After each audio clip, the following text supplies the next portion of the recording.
नमस्कार प्रिय विद्यार्थियों, वीके नॉलेज इलेक्ट्रिकल में आप सभी का स्वागत है।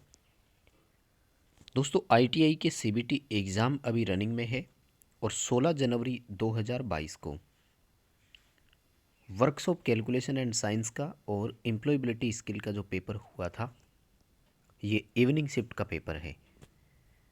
दोस्तों, एम्प्लॉयबिलिटी स्किल्स में जो क्वेश्चन पूछे गए थे उसका एक वीडियो मैं अपलोड कर चुका हूँ। इस वीडियो के डिस्क्रिप्शन में प्लेलिस्ट का लिंक है, आप प्लेलिस्ट में जाकर उन वीडियो को देखिए। आज की इस वीडियो में हम वर्कशॉप कैलकुलेशन एंड साइंस कार्यशाला गणना एवं विज्ञान में जो प्रश्न पूछे गए थे उनका सॉल्यूशन करने वाले हैं। काफ़ी अच्छे प्रश्न हैं और 25 क्वेश्चन आते हैं वैसे तो, लेकिन एग्ज़ाम सीबीटी मोड से है तो बच्चों को जितने क्वेश्चन याद रहते हैं वो हम तक पहुंचाते हैं और हम उसका वीडियो आपको देते हैं। अभी तक आपने चैनल सब्सक्राइब नहीं किया हुआ है तो चैनल को सब्सक्राइब ज़रूर करें। इस वीडियो के डिस्क्रिप्शन में लिंक दिया हुआ है, हमारा एंड्रॉयड ऐप डाउनलोड ज़रूर करें। ये वीडियो अपने दोस्तों को फॉरवर्ड ज़रूर करें। आइए आज के प्रश्नों पर चर्चा करते हैं और नंबर 1 क्वेश्चन आपकी स्क्रीन पर है कि what is the formula to find loss percentage, यानी प्रतिशत में हानि की गणना करने के लिए सही फॉर्मूला क्या है। दोस्तों, इस क्वेश्चन के अनुसार तो ऑप्शन बनेगा ए।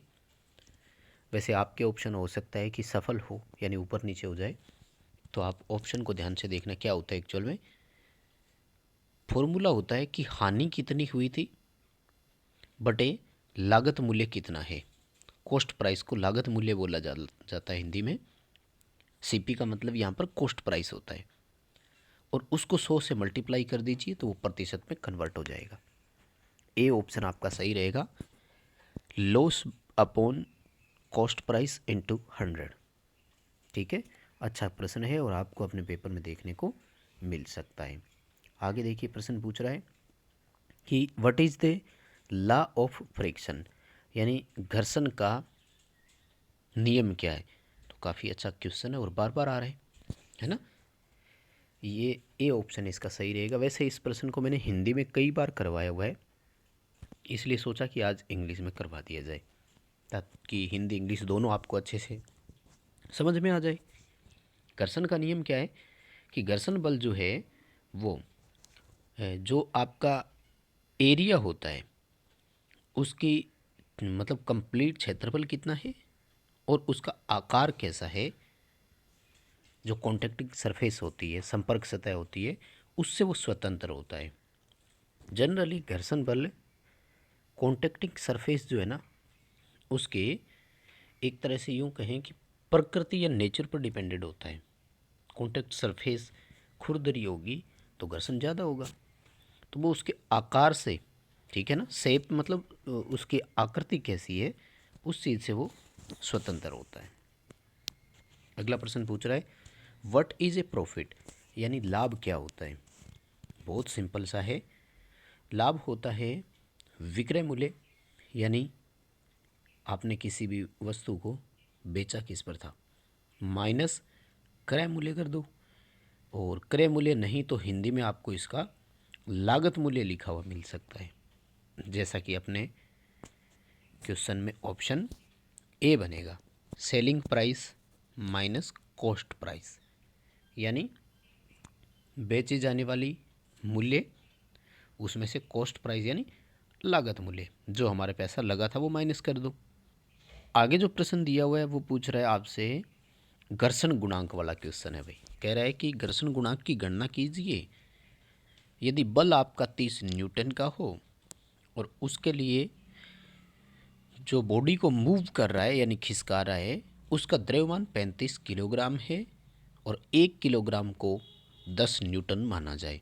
यानी दोनों को अगर हम न्यूटन में करें तो हमारा एफ यानी फोर्स जो है वो 30 न्यूटन का हो गया और बल जो हम लगा रहे हैं, और ये अगर अपन देखें द्रव्यमान अगर, तो ये बनेगा 350 न्यूटन।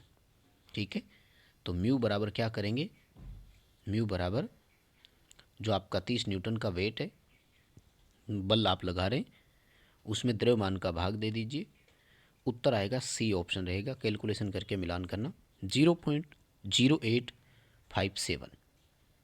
सी ऑप्शन आपको सही करना है यहाँ पर। नेक्स्ट हमारा क्वेश्चन है कि what is the value of x. X का मान पूछा गया है, बहुत ही इजी क्वेश्चन दिया।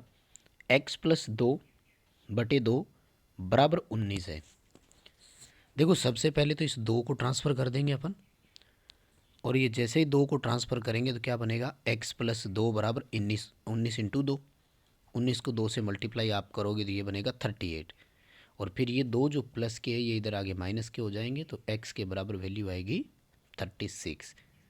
36 करना है आपको, डी उत्तर सही हो जाएगा। वैसे याद रख लो, इस तरह का क्वेश्चन आ जाए तो बिना सोचे समझे कर देना, ऑप्शन देखो और उत्तर करो, ताकि वैसे तो टाइम बहुत मिलता है तो कैलकुलेशन करके मिलान कर ही लिया करो।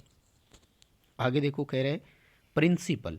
प्रिंसिपल को यहाँ पर हिंदी में बोला जाता है साधारण ब्याज। ठीक है, तो साधारण ब्याज को किससे दर्शाएंगे, ब्याज को पी से दर्शाते हैं अपन, है ना, साधारण ब्याज के लिए जो होता है। और एक अलग से इंटरेस्ट रेट जो होती है ना, उसको आई से दर्शाते हैं। और अगर समय को पूछे ना कि इतने वर्षों का समय दिया हुआ है, तो उसको एन से दर्शाते हैं। जब अपन साधारण ब्याज की गणना करते हैं ना, सिंपल इंटरेस्ट कैलकुलेशन दिए है ना साधारण ब्याज की गणना में, ठीक है, तो ए ऑप्शन आएगा, पी से दर्शाया जाएगा। नेक्स्ट सवाल पूछ रहा है कि m इंटू एन की पावर n है, इसको किसके बराबर माना जाएगा। देखो मैंने कई बार बताया आपको, जब घातांक के घातांक लगी हो ना, तो घातांक हमेशा मल्टीप्लाई होते हैं, यानी a की पावर m इंटू एन बनेगा, जैसा कि डी उत्तर दिया हुआ है।